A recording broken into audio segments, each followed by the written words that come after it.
Akong tawagon ang naka-awarding sa palautang.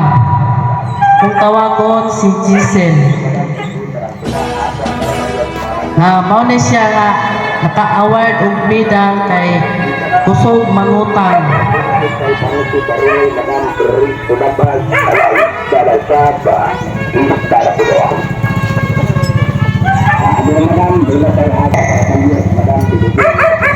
Ug ang ikaduha nga lautang mao si Jinilin nga lautang pud ni siya nga gahi mo bayan.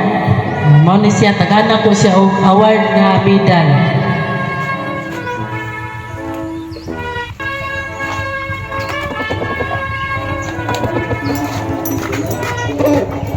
Marites.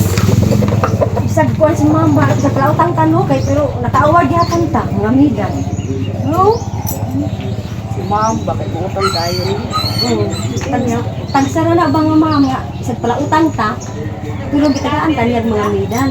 No? Ang katong utang na balance, Ano sa dati ka ng mga medal? Di ba?